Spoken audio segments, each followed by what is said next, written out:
Préparer une table festive comme aux Antilles pour les fêtes de Noël, pourquoi pas? Jambon de Noël, boudin, accra, viande de porc, igname, pois d'Angole et autres.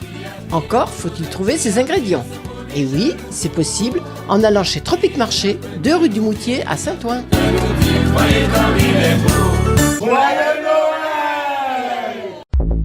Réunion Actualité.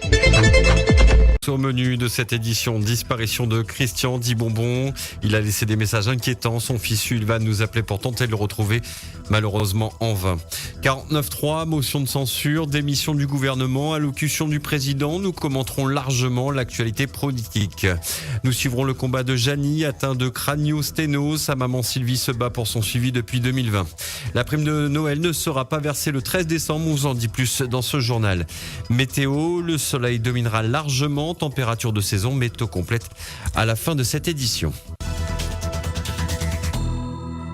Et on ouvre ce journal avec cette disparition très inquiétante. Sullivan nous appelait pour son papa Christian, parti depuis 5h30 de sa case au Gold-Léo à Saint-Louis. Christian était malade, il ne supportait pas sa souffrance. Il a 64 ans de type Chiab. Il mesure 1m58. Il aurait laissé des messages indiquant qu'il souhaitait en finir. Oui, depuis 5h30, il est parti de la maison. En fin de compte, il a laissé un message très troublant. En fin de compte, il voulait se donner la mort, en fait. En fin de compte, depuis 2-3 jours, il se plaint de beaucoup de douleurs et c'est insupportable. Il a dit comme ça qu'il voulait en finir avec sa vie. Il est parti de chez lui, je sais pas si c'est à pied ou à voiture, mais à la rivière Saint-Louis, plus précisément au Gold-Léo. J'ai eu un appel de ma mère ce matin à 6h30, plutôt 1m58. Un peu mince. Plutôt, il y a ce matin, en retirant de l'argent comme ça, il a dit comme ça que au revoir, c'est la dernière fois qu'elle va nous voir. S'il y a de la famille ou quoi qui entend le message dans la radio, venez nous aider quoi. C'est un berlingot bleu clair, immatriculation DP 194 YG. Et malheureusement, peu de temps après, Sullivan nous apportait cette terrible nouvelle. On a eu du nouveau, il est décédé. Il a mis la corde. C'est mon cousin qui est retrouvé sur Pied-Dessus. Lui, c'était aux alentours. Mais malheureusement, il a mis fin à sa vie.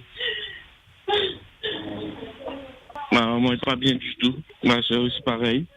Bien sûr, toute l'équipe de Freedom adresse ses plus sincères condoléances à la famille de Christian. Politique à présent, suite à la motion de censure votée contre le gouvernement de Michel Barnier et avant l'allocution du président, vous avez été nombreux à nous appeler pour donner votre avis sur l'état de la vie politique en France. C'est un sentiment d'incompréhension, de lassitude et de colère qui ressort face à cette situation. Voici un extrait de vos interventions. Le problème là, on a le gouvernement, on n'est pas bon, on a fait à cause de mon les enfants comme ça. Ça, il coûte à nous beaucoup cher tout ça là. Il ruine le monde, il ruine l'État. Là, il faut reconstituer le gouvernement. Là, votre tout pour battre dehors. Là, il y a un combat entre l'écologie, la droite, la gauche, toutes les mêlées dedans. Il pose la question, pourquoi il n'a pas rayonné le président? Pourquoi il n'a pas Guadeloupéen le président? Pourquoi il n'a pas Martiniquais le président? Pourquoi pas? Il faut essayer. S'il n'essaye pas, pourquoi il n'a jamais eu un noir au pouvoir du gouvernement? Il y a 2 personnes qu'il faudrait mettre au pouvoir. Ratnon et Maillot. Ratnon, Premier ministre, Maillot et l'éducation. Comme ça, ne parlera plus de Fénois. Voilà. Et puis, arrête pas la politique. Ah, il faut du marron dans ma tête. C'est pour Ratnon. C'est vous qui avez mis ça, Ratnon, là. Et vous connaissez quoi mon ressenti aujourd'hui?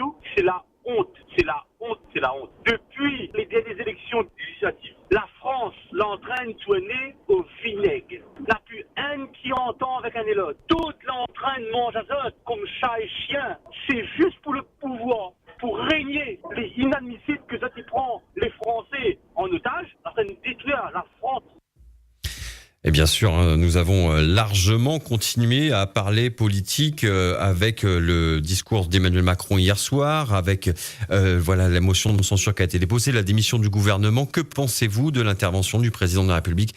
Voici un condensé de vos réactions dans le baromètre de ce matin. C'est encore plus grave que je pensais. Et c'est vraiment extrêmement grave. J'ai l'impression que ces hommes, ces femmes, n'ont pas compris les enjeux. J'ai l'impression qu'ils sont dans une cour d'école et je ne plaisante pas. Moi, je pense que le président a bien parlé. Il a fait un beau point important. Ce qu'il a dit, c'est qu'à un certain moment, il a pris la dissolution. Il prend la responsabilité. Mais il a donné la parole aux Français. Il a donné la parole aux Français et les Français n'ont pas su saisir là-bas le bon. On avait dit, suite à la motion de censure au vote, là, il y aurait eu que des problèmes. Il y a eu le vote. vote, la motion de censure, est-ce qu'il y a des problèmes actuellement? Macron, il s'entête, il y a une solution, un gouvernement de coalition nationale. La France est dans la merde, et grosse merde, et ce sera que on essayer de tirer sur les petits, il peut plus, et c'est ça le gros problème de la France, mais apparemment de nos jours, qui va être au pouvoir. Qui sait qui va gouverner? Il balance l'autre, il dit balance l'autre. Le monsieur, il a dit, si tout le monde n'a que des idées pour faire avancer la France, il prend les idées de tout le monde. Alors si la politique vous n'en avez pas encore assez, vous pouvez aller lire comme tous les vendredis la rubrique Ticosement d'Yves Montrouge, dans lequel il revient largement sur l'actualité politique et dans lequel il dénonce ces élus qui changent de positionnement comme ils changent de culotte. Article complet sur votre site freedom.fr. Arrestation directe au tampon hier dans le quartier de Trois-Mars. C'est depuis son balcon que cette auditrice nous a décrit la scène. Un jeune a été retrouvé puis mis au sol par les forces de l'ordre présentes en nombre sur les lieux. C'était en bas d'une résidence étudiante. Il y avait la police avec l'arrêt d'un jeune, là. Un jeune qui a couru. Il est tombé par terre. Il y a plusieurs gendarmes. Il y a la SAMU. Et là, je sais pas, moi, je suis en haut dans mon balcon, en face. Ils ont monté à le premier étage pour regarder dans une chambre, sur un appartement. Il y avait beaucoup de policiers qui étaient près d'une chambre. Ah, je vois pas trop c'est quoi le problème. Il y avait police, il y avait la SAMU. Il y a plusieurs SAMU, plusieurs policiers, 4 ou 5. Et la SAMU aussi. Il y a une voiture de SAMU jaune, et puis devant là. Et là, il y avait le jeune par terre, il y a quelques policiers à terre, et puis la SAMU, je sais pas pourquoi, ils ont eu pris. Alors pour le moment, nous n'avons pas plus d'informations. Si vous en savez davantage, vous pouvez nous appeler au 02 62 99 12 00. Janie est atteinte de craniosténose, une maladie congénitale qui provoque une déformation du crâne. Sa mère Sylvie se bat pour son suivi depuis 2020, une prise en charge très lourde qui implique des allers-retours avec la métropole tous les ans pour des opérations importantes. Elle nous appelait hier pour faire le point avec nous sur la situation de son fils. C'est pour vous donner des nouvelles.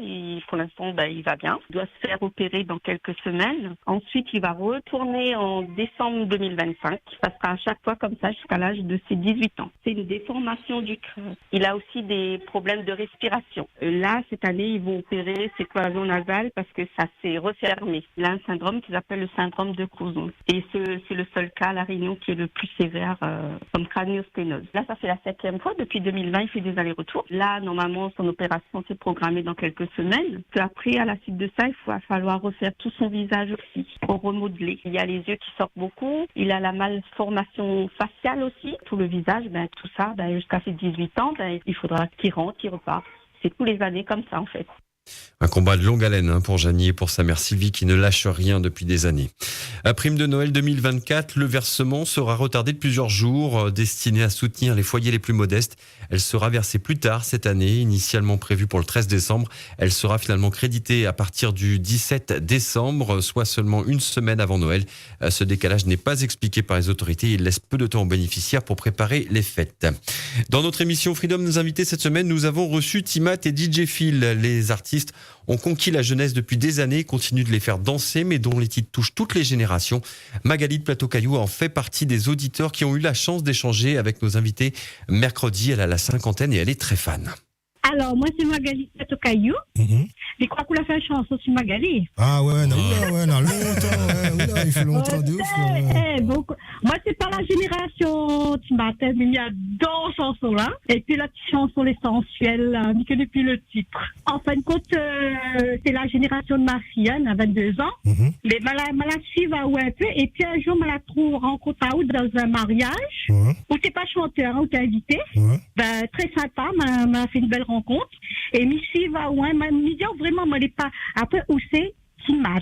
Je ne sais pas comment expliquer où c'est Timat. Merci beaucoup, madame. Merci. Monsieur Timat continue. Merci, nous allons essayer. Moi, je suis à la cinquantaine, mais j'adore de bonnes chansons. J'adore. Franchement, merci, il fait plaisir. Il fait énormément plaisir. Continue, bien sûr, Timat que nous recevions dans Freedom d'un invité. Prochain rendez-vous mercredi. Le 50e rallye des 1000 km se tiendra ce week-end avec une édition anniversaire qui promet d'être mémorable. Francky, un départ inédit depuis le port de plaisance de Saint-Pierre. Le boulodrome des 400 sera par la suite la plaque tournante de l'épreuve. Notons que Johan Bonato, le quintuple champion de France des rallyes, viendra jouer les troubles fêtes Parmi les pilotes locaux, de quoi pimenter cette édition anniversaire. Mais il n'y a pas que Johan Buonanno, vous me parliez également d'un autre pilote invité, Francky. Jordan Berfin, qui est également champion de France, 2e division, et lui aussi, il va venir ravager un petit peu les pilotes là, justement. Bon, déjà pour cette année, ça sera la découverte, mais il va pas se laisser faire non plus, c'est pas le genre de la maison. Un très beau plateau, ça promet du avec nos du locaux lourd. en plus là. Oui, parce qu'on rappelle qu'il y a quand même la bataille pour le classement général. Voilà, qui sera champion du coup de la Réunion des rallyes? Réponse dimanche soir. Exactement. O News Radio sur outremernews.fr.